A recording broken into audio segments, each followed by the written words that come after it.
Hello, beautiful people. Like, share, and subscribe.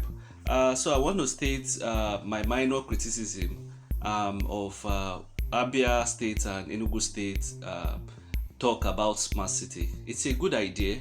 I'm not saying it's not good, um, but there are things I want them to channel their energy on. So let's even talk about this issue of cities. The reason why many diasporans don't want to come back to Nigeria is because Nigeria doesn't have functional areas.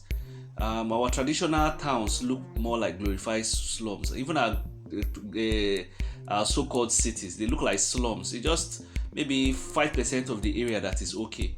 Because you cannot say the place is a city when there's open drainages up and down, sand everywhere. Just it just be like where mad people they stay. So this is just my 2% of advice on how they can do this thing. And this word smart city, I think Nigeria is not. They should forget this word smart. They should be calling it maybe green or something.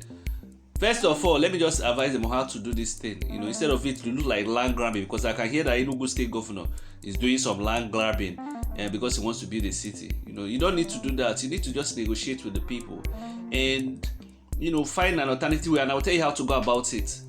First of all, if the government sees a large swath of land outside developed areas, because you don't need to build it in congested areas or near it. You need to go like 1 hour or 2 hours drive away from the main congested area.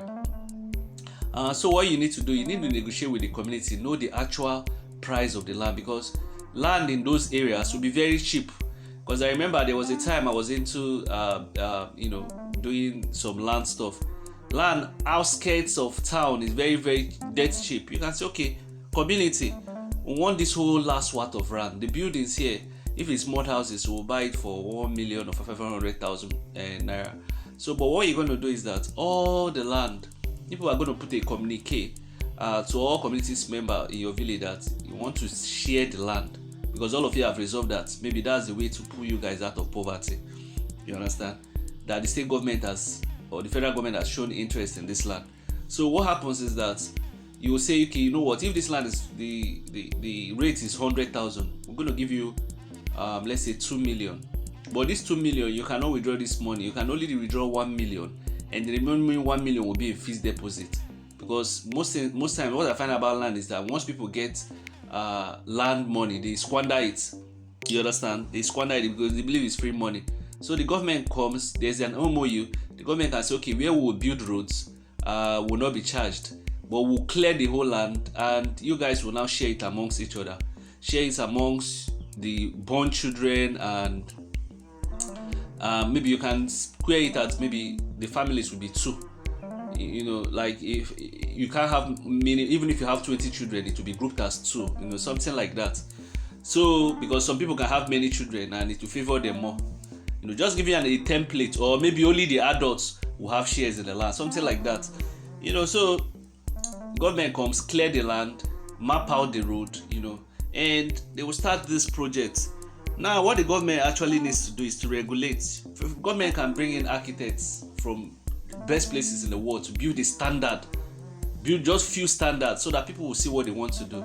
And for a city to be functional, it must have where people will work to have source of income. You cannot just build a city and say people should not have jobs. It must be an environment that has maybe a factory, a factory that's not a pollutant, or a small scale factory, or lightweight factory, something like that, something that would encourage people to have work and something to be functional.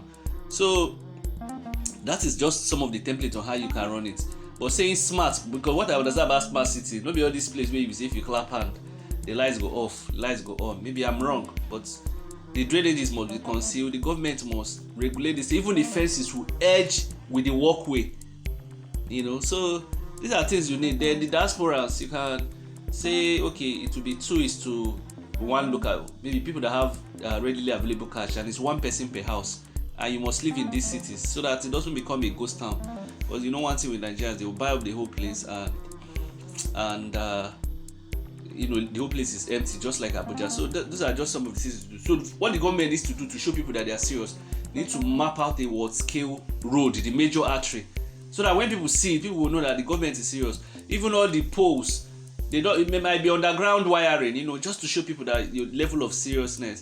And you see, let me tell you one thing. If you use Nigerians to run this, they will mess it up. Me, I'm telling you, they will mess it up. You can bring in 1 or 2 or 3 foreign guys that would supervise this thing. Because one thing with us, quality control, they will go and bring fake wire and all those things. You must use quality people to run the project qualitatively, or how do they speak it? So whenever I hear them say smart city, I'm worried. Then even this issue of airport, shelve it. No Southeast place needs airport or airline. Airline doesn't generate much profit. As far as I know, many countries have airline and it doesn't run profit. Maybe only Ethiopia that runs it in Africa and generate profit. South Africa Airways, no profit. Nigeria, well, somehow it does. You understand? Invest in agriculture. Think of agro processing. Not just think about just producing only potato. Think of how to produce from sweet potato to Pringles potato. Things like that. Bring in food scientists. You understand what I'm saying? Those kind of light industries, food, from food processing. You cannot talking of tech. When people eat, they cannot talk of tech and all those things. So these are just some of the ideas I just have.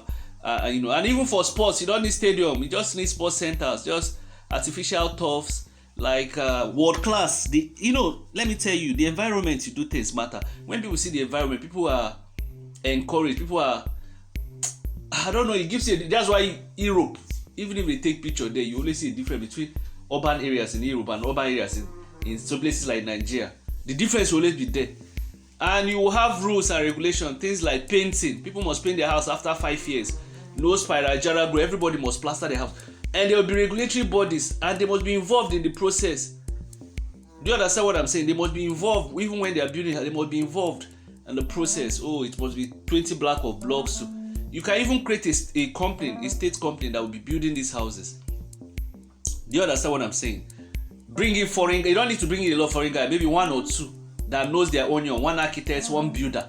They will just start building overnight. Then our local guys too can start building. But these guys will maintain watch the whole quality or something. Or if you're a governor and taste for good things, you can see some Nigerian guys actually in Nigeria doing good architecture. But there are few. Most of our buildings look like Stone Age buildings with gigantic roof, pillars, and even interlocking is not solid. They would interlock it after 2 days. I remember interlocking we did in the house. After 2 days, it has compressed. So these are just some of my thoughts, and there are many things you can do. They should stop talking about this smart city. I don't know why, it just pisses me off. Just like airports and this. It's not like we don't need all these things. It's not like the stadium at be built is not okay. But at this moment, no state should build a stadium because there is hunger. You must solve immediate needs before you start doing other things. Scale of preference is very important. I don't know, I think the economy should be made compulsory. Economics and agriculture up to university level. Everybody must study those 2 courses. If you ask me, because economics is life and agriculture is life too. Let me know your thoughts in the comment section. If you agree or disagree with me, instead of this smart, they should build functional cities, consider drainage, everything sharp. They should, even if you're a governor, you have not traveled out, look at Google Map, watch videos of Cape Town and see how they laid the plan. From there, you can do it. Look for the best builders in Cape Town. Come and build some things in Nigeria. Some people will be able to afford it. Put security there, even create your own, make the place functional. When people see that the place is functional, people will invest. All these diaspora that they are cheating they want to build house, they will give it to their neighbor. You can even create a loan system there. People don't need to how will I put it now? They have all the full money to own the houses. They own and be paying small. Just things like that. Let me know your thoughts. So I just chip in my own 2 cents.